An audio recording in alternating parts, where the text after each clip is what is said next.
Speaker, जनाब speaker, अफसोस से कहना पड़ता है कि आज मेरा मेजन स्पीच है नेशनल असेंबली में। ये जो दो बड़ी जमातें ने आज हरकत किया है, मैं समझता हूं कि पाकिस्तान की अवाम इस तमाशा को पसंद नहीं करते होंगे। जितना पैसा खर्च किया गया इस इलेक्शन में, जितना खून दिया गया इस इलेक्शन में, हमने उन अवाम को मायूस नहीं करना था। और आज का जो एहतजाज है, एहतजाज शमूरी हक होता है, मगर मैं समझता हूं कि ये एहतजाज जो ट्रेजरी बेंचेस से भी हुए हैं, ये भी नाकाबिल कबूल था। और मिस्टर स्पीकर, मैं एक्सपेक्ट करता हूं कि आप अपना हाउस को आगे जाके ऑर्डर में रखेंगे।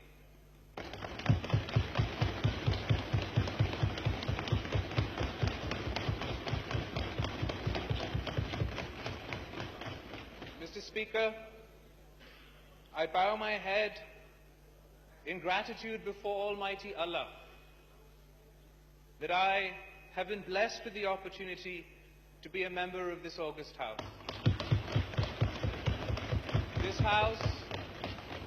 This House is the supreme institution. It is the mother of all institutions. It is the repository of the will of the people of Pakistan, the very foundations of which, from the foundation stone to the 1973 Constitution, were put in place by Qaid-e-Awam Shaheed Zulfikar Ali Bhutto, where Shaheed Mohtarma Benazir Bhutto served as both leader of the House and leader of the opposition, the first female Prime Minister of Pakistan and the first female Prime Minister in the Muslim world.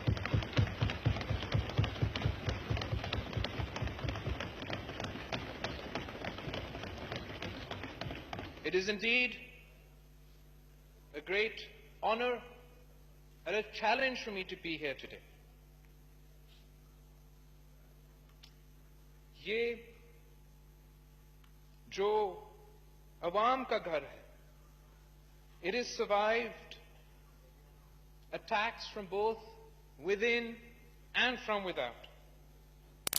And while we congratulate you, Mr. Speaker, on being elected to your office, we pray कि आप एक bipartisan manner में, एक impartial manner में, पूरी सियासी जमातों के साथ मिलकर, सब सियासी जमातों के साथ मिलकर इस हाउस का इज्जत को, इस हाउस के एहतराम को बचाएंगे, इस हाउस की सुप्रीमेटी का तहफ़्फ़ुज़ करेंगे।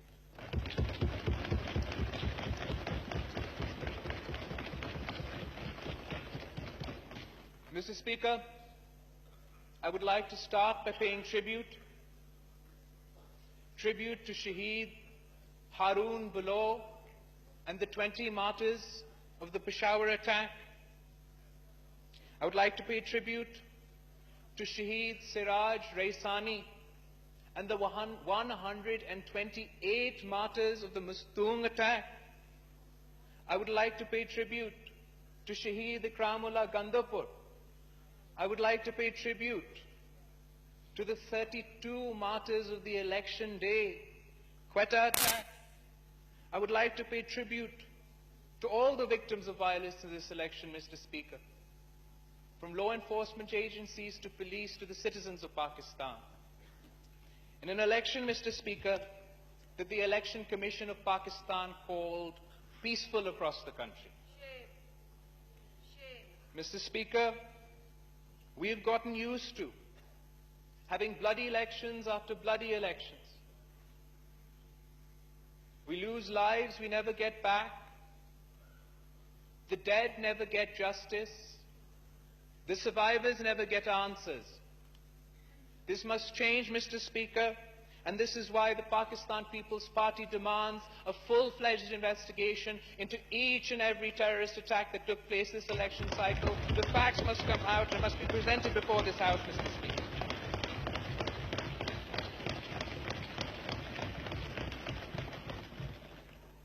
Mr. Speaker, the 2018 general elections have showed us that we have not learned from history, that elections are still manipulated, that there is no level playing field, We saw media hype for some and media blackout for others. We saw some candidates get their results within 2 hours, and others it took 3 days. There was pre-poll rigging, Mr. Speaker, and there was post-poll rigging. Form 45s are missing to this day. Polling agents were kicked out of polling stations across the country. The supposed failure of the RTS system, the continued violation of the Electoral Act 2017. The list is long, Mr. Speaker, and the list is shameful, Mr. Speaker. Despite our reservations, despite having rejected the electoral process, the Pakistan People's Party decided to be a member of this House, to take part of the democratic process, to not allow for any untoward incidents towards our fragile democracy. And we took it upon ourselves to approach other political parties who had not only rejected the results, but also refused to be members of this House. And I thank all opposition parties for agreeing to be part of the democratic process, for agreeing to be part and members of this Parliament, and I believe that the Prime Minister too should thank opposition parties, Mr. Speaker. For if it wasn't for the opposition parties, Mr. Speaker, you would not be sitting on your chair, the Prime Minister would not have his chair, and Khuda na khasta we'd be facing a constitutional crisis. The Pakistan People's Party has always preferenced parliamentary supremacy, always guarded democratic rights, but this does not mean that we will let anyone get away with the discrepancies of this election, and we therefore join all other opposition parties in demanding a parliamentary commission to investigate these discrepancies. This commission should be formed with members of both houses of the National Assembly and Senate of Pakistan. Let the truth come out, Mr. Speaker. And it's beyond just accusations of election rigging, Mr. Speaker. We must assess what it has cost for Khan Sahib to take this space today. Because it has cost us dearly, Mr. Speaker. We've compromised on our democracy. We've lost our freedoms. Freedom of association, freedom of dissent, freedoms of the press. We've compromised on our fundamental human rights, Mr. Speaker. We've ceded space of this Parliament. We've weaponized 62 and 63. We've mainstreamed extremism. We've exploited religion for political gain. We've pitted one Pakistani against another, Mr. Speaker. And worst of all, we've taught an entire generation of Pakistanis that might is right. I hope, Mr. Speaker, that the price we've paid is worth paying, because we'll be paying this price for generations to come. In addition to these challenges, Mr. Speaker, in addition to these democratic challenges, Mr. Speaker, our country faces many problems. Our Prime Minister-elect has promised to deliver a roadmap within his first 100 days. I look forward to seeing how he will create 10 million new jobs, build 5 million new homes, end poverty, end corruption, end our water crisis, reinvigorate our industries, support our farmers, and lest we forget, create the South Punjab province.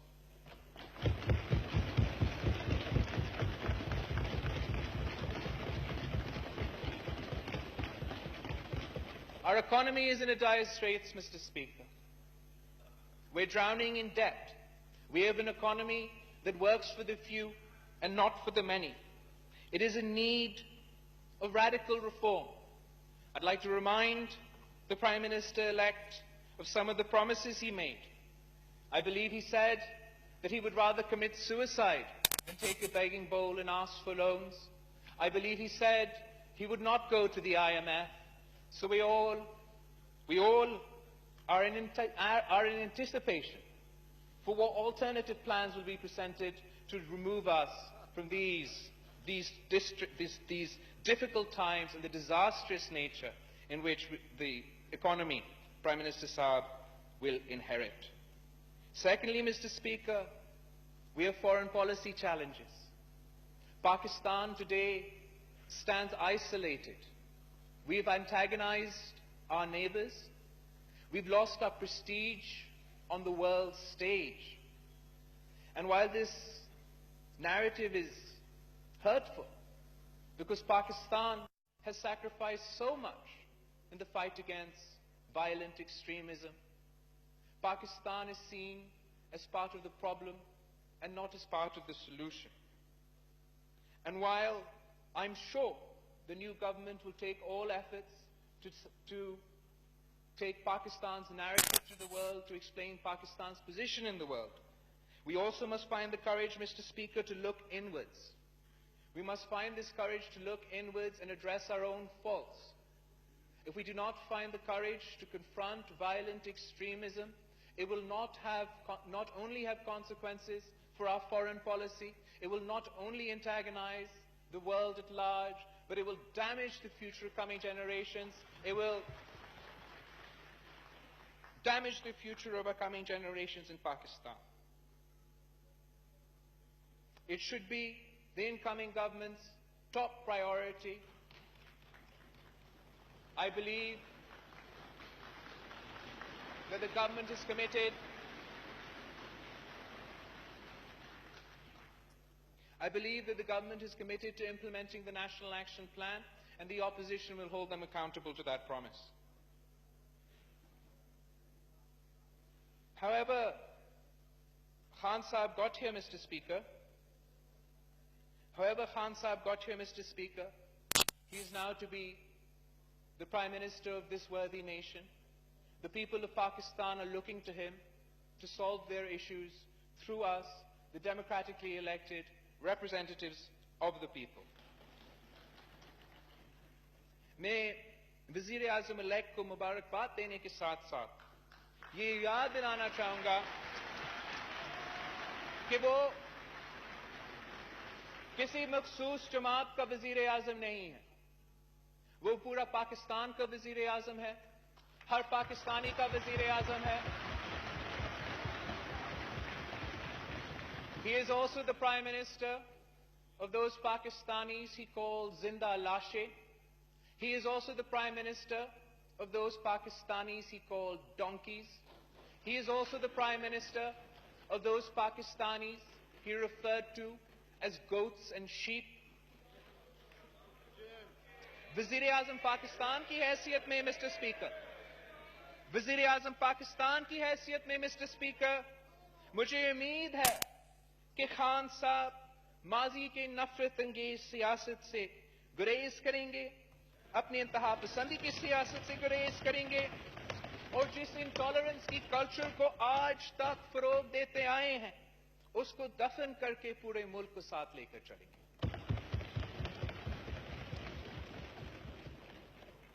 Agar the Prime Minister-elect persists in spreading intolerance, fanning the flames of bigotry, if he undermines the dignity of this House or the supremacy of the Constitution of Pakistan, he will have to go through us and he will find us opposing him every step of the way. Because the Pakistan People's Party has never and will never compromise on the interests of the people of Pakistan, compromise on the interests of democracy, or compromise on the interests of this great country. However, Mr. Speaker, agar Wazir-e-Azam elect ne constitutional supremacy, parliamentary supremacy, or greater public interest ko, awam ke masail ko apna maqsad banaya, then he will find us standing in his support. Finally, Mr. Speaker, I'd like to thank and congratulate the Prime Minister-select and wish him good luck. Dr. Khalid Maqbool Siddiqui Sahab, Shah Mahmood Qureshi Sahab.